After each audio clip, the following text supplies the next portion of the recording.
Pull up, grab the fuel nozzle, and get ready to fuel up on trends and strategies to grow your travel center business in this episode of the Truckstops Here, brought to you by NATSO. Now, here's your host, Amy Toner.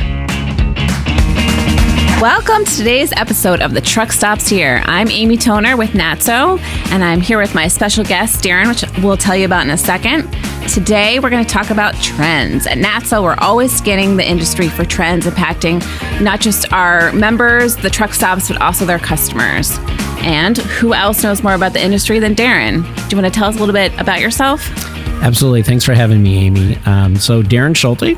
I've been with NATSO since 2012, and prior to that, spent time with Love's Country Stores, Hess Oil in the East Coast, petrol stopping centers, and also worked for a distribution company that sold products into the travel center industry. Almost 30 years now in the industry. You spend most of your time visiting truck stops, right? Absolutely. Essentially, I spend almost 40 weeks a year traveling across the United States, Europe, and Canada, visiting travel centers members and helping them understand the industry better, as well as helping them improve their profitability. Let's start with the truck stop specific one. What is happening in trucking? So, as many of our members and non-members are aware of, there is a tremendous amount of change taking place in the industry. Some of it being driven by government regulation, some of it driven by competition, changes in the economy, drivers, all different types of things like that are happening. Some specific trends to be aware of, for example, is there's been a significant change in sleeperless truck caps. And what I mean by that specifically is trucks being produced with no sleeper caps. And why that's a trend to pay attention to is that might be a sign that trucking companies potentially don't need the number of parking that they would have required in the past, as an example. So that's one example of many to keep an eye on. Other trends, such as the improved mile per gallon. That's another thing that impacts our industry dramatically. If a truck, let's say, used to get 3 miles per gallon X amount of years ago, and now it's getting 7 miles per gallon, you can imagine that truck can go further down the road, and that means less stops, less frequency of our industry. Some other trends that are obviously changing out there is female drivers. We're seeing a significant increase in female drivers, which is a really great opportunity, I think, both for the trucking industry as well as the truck stop industry. Gives us an opportunity to get some additional sales, see additional type of customer that we might not be as familiar with. And while that number is still small in the big picture, I think it's an important trend to pay attention to. Females are doing all sorts of amazing things out there in the trucking industry. And I think as that number begins to increase, you'll probably see travel centers hopefully adjust to that. So it's pretty exciting. I know that means more than just have more women's bathrooms. It means other things, right? Yeah, absolutely. I think, like, for example, today there are some really amazing operators out there that are doing really great sales in female apparel, as an example, or products and foods that speak to that female customer because they've done their due diligence. They've seen that they've got a large percentage of female customers shopping with them, and they've adjusted to that. And so it's not just having a restroom that's clean. It's having a large restroom that has a significant number of stalls, as an example, having things like places for ladies to hang their purses, simple things that a lot of men take for granted, but they're really important for females. And same thing, it's not just putting salads in your store and saying, I'm ready to take care of my female customer on the food thing. Ladies, just like men, like to enjoy lots of different types of food. And I think it's important to understand if you are growing your female customer base in the truck driver side, making sure you have products that they may need. And again, it's not just the simple things. It's not like being goofy and saying, I'm going to put some nail polish in my store. Well, that's not taking care of your female customers. So really thinking through the products and really thinking through the layouts of your store, the colors, the designs, those types of things. And I'm always suggesting to our members, make sure you're getting your female staff involved. Make sure you're not asking another man, what should go in the restroom. Talk to your female staff members. What are they looking for? What are the things that make them comfortable when they're shopping? What other trends are you seeing on the trucking side? So certainly, again, as members and non-members are aware of the impact of ELDs. So drivers, as everyone knows, are now digitally being tracked, for lack of better words, for their compliance. And those hours of service are really impacting how they shop our stores. And when I say they, the drivers, male and female, where they spend their time. So it's important to understand that these types of government regulations impact those types of customers when they're coming into our stores. So how your store is laid out, where you're positioning your restrooms, where you're positioning your products, your food. If you're looking for that customer to spend money in your store and you have this old mentality where you're putting all the stuff of your store that you want them to buy way in the back, the drivers in today's world may not have that time to do that. So they may end up saying, I'll buy fuel with you, but I'm not going to go in and buy a hot dog or a soda or whatever it may be because I have to spend another 20 or 30 minutes in your store. And I just don't have that time because of the ELDs. Electronic logging devices are definitely impacting the business. Other things to keep an eye on is such as the length of haul. Again, so the length of haul has gone down dramatically as we understand it. If you look at the length of the haul from 2000 compared to what it is today, it's significantly less. It's not yet 50% less, but it is 30, 40% less as I understand it. Those types of things, again, are important to understand. So if the driver is driving a shorter period of time, obviously time's important to him or her. And because it's important to him or her, you need to make sure that you're making that process, again, when them stopping with you, as quick as possible. Other things to consider is, again, the Amazon effect and things like the last mile effect. What does that mean? As we understand it, a lot of larger trucking companies are giving up on that last mile, and they are turning it over to like expediters and other folks that will make that last mile delivery very, very quickly. And that's a different type of customer. That may not necessarily be a long haul driver anymore. It may be a short haul, or someone who is going down to U-Haul, leasing out a couple of U-Haul trucks, 27-foot trailer trucks, or box trucks, for lack of better words. And now they're moving your freight. The other day, my delivery that I ordered from Amazon came from a young gentleman who had a Chevy Bolt electronic vehicle. It's not an SUV, but he had it packed full of boxes, and he made his delivery. And I was like, wow, that's pretty interesting to see. So length of haul as it gets shorter, again, less frequent stops. And that's what we've got to remember in our industry.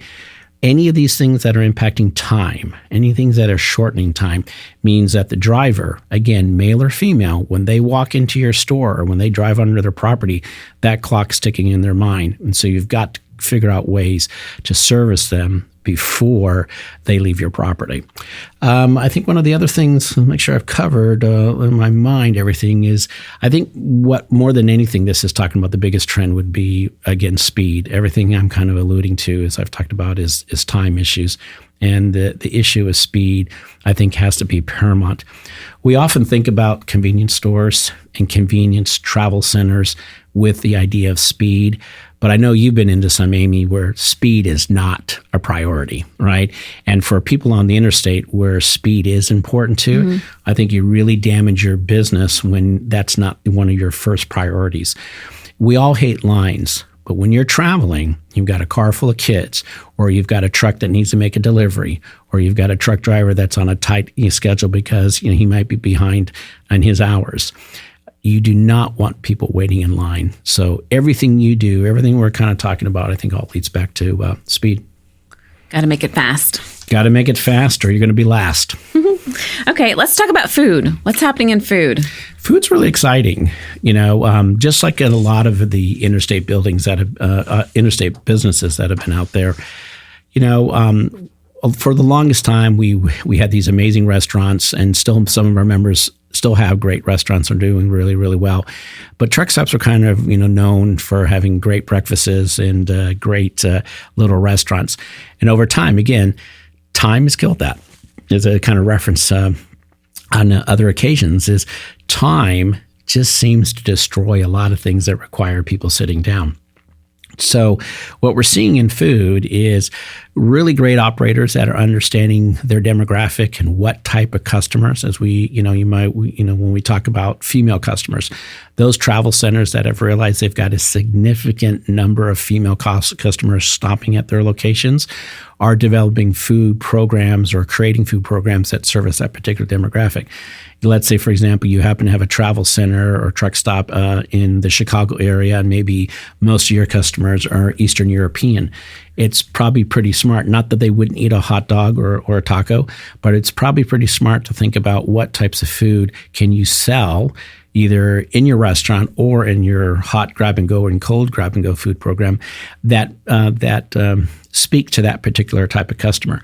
I'm always amazed, for example, when we're talking about to our members, when we say, "Do you have a Mexican food program?" And someone says, "Yeah, well, I sell burritos." Well, that doesn't necessarily mean that's the right type of Hispanic customer food to be selling.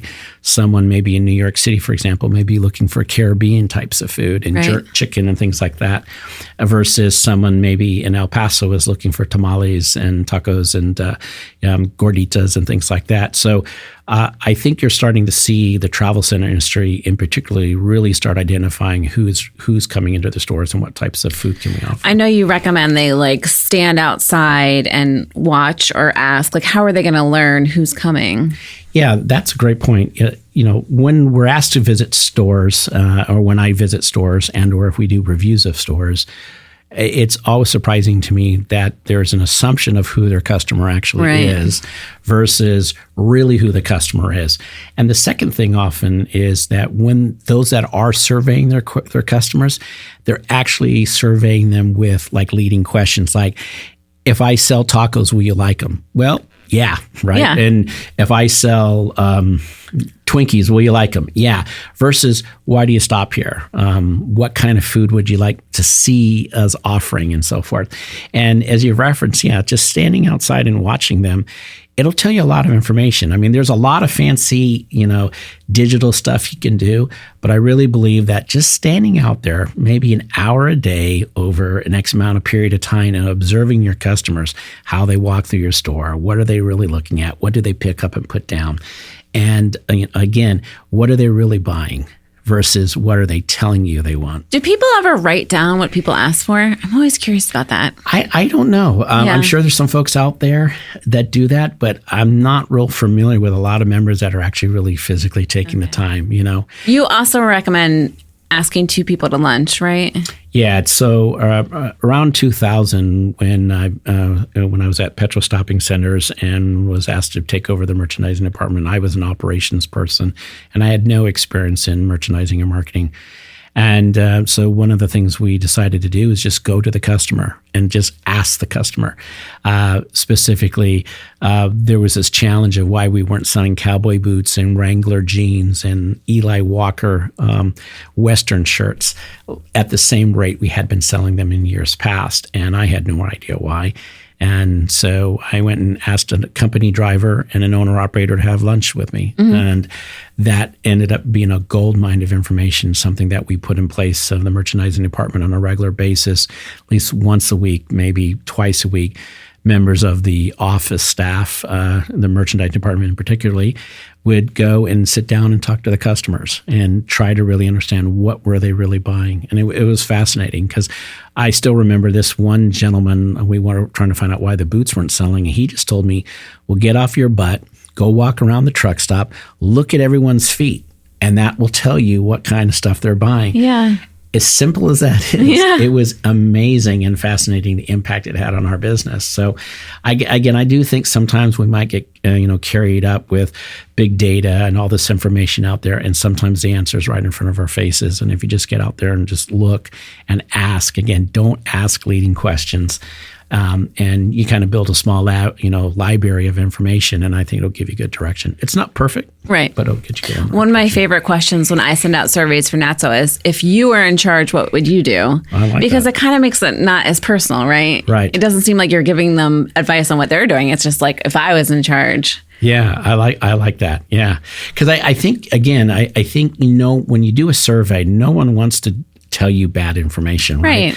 And I know we're always asking, like when we do our shows, we want real feedback. And it's really challenging to get really good feedback. And kind of going back to what I'm saying about like the Twinkies, or if you ask a driver, should we put in a lounge in a travel center? Yeah. They're just trying to be nice and say, yeah, even though the reality is, at least for me, when I'm traveling throughout the United States in the travel centers I visit and truck stops, I rarely see anybody in that, in those lounges.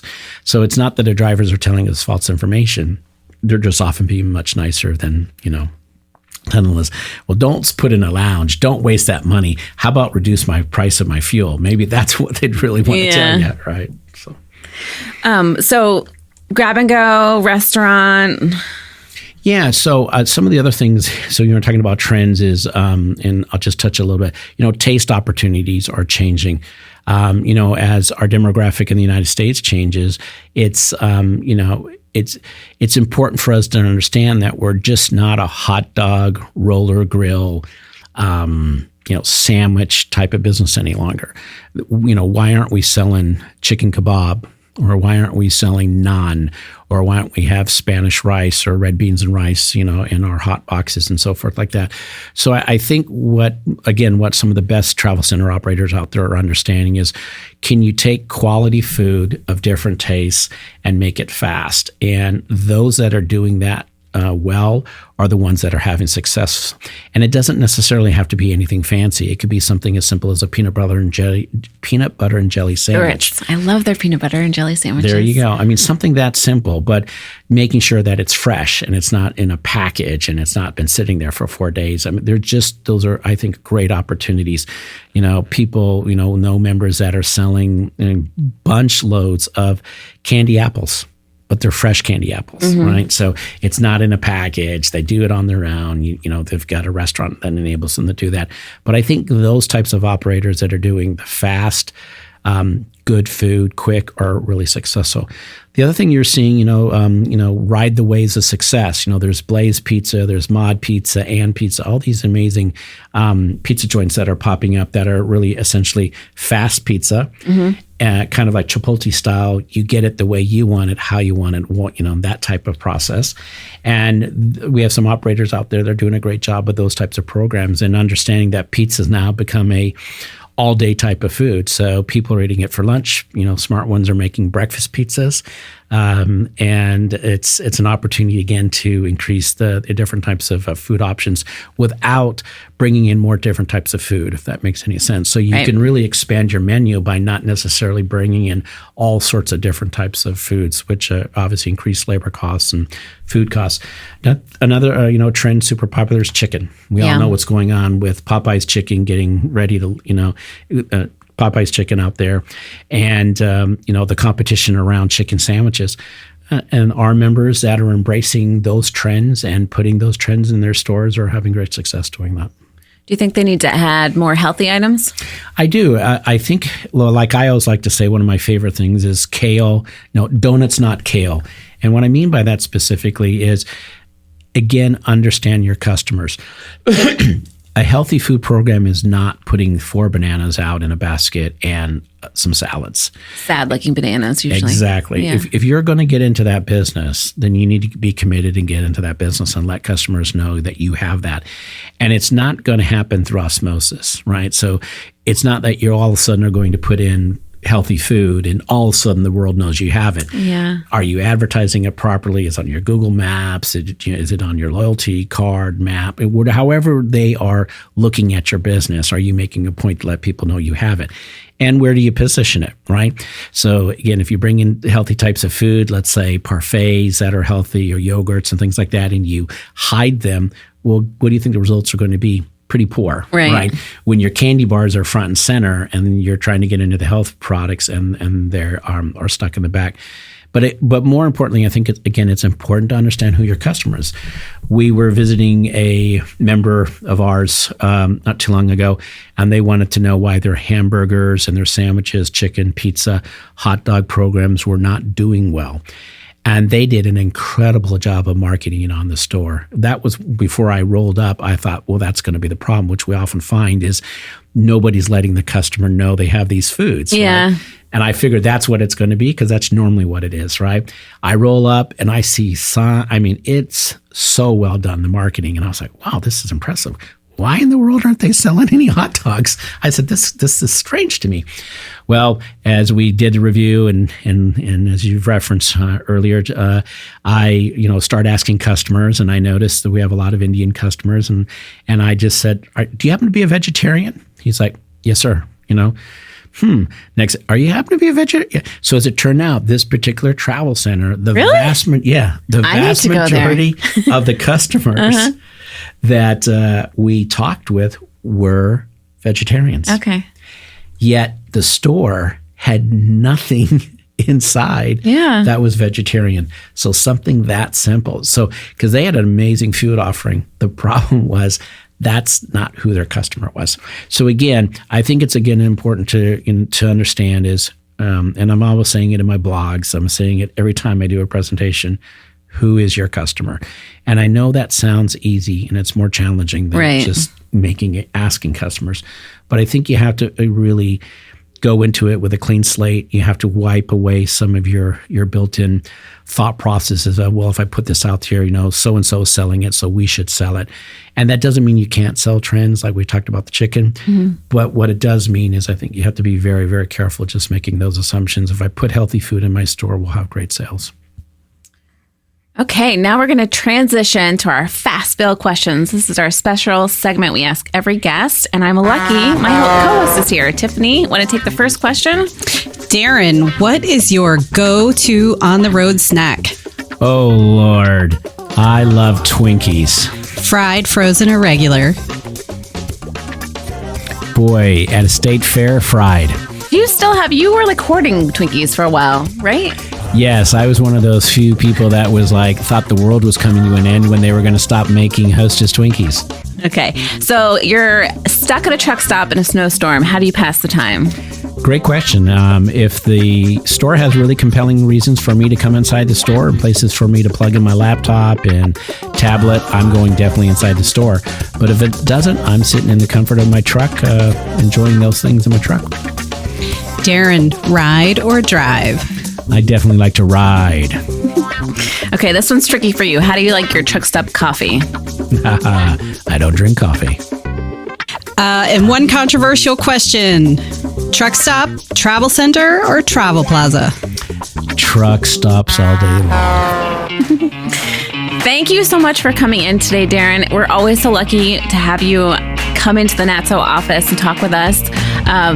Where can people find you? I know they can find you on NATSO's website, and also they can learn about your consulting program at travelcenterprofitdrivers.com. How else can they get a hold of you? Send me an email at dschulte@natso.com, and also my telephone number, 915-526-5820. Awesome. Thanks, everyone, for listening. You can learn more about NATSO at natso.com and hear more episodes of the show at the truckstopshere.show. The Truck Stops Here was brought to you by NATSO, the association representing truck stops and travel centers. Visit natso.com for more information. The Truck Stops Here is produced by NATSO in collaboration with Human Factor. Producers are Amy Toner and Darren Schulte.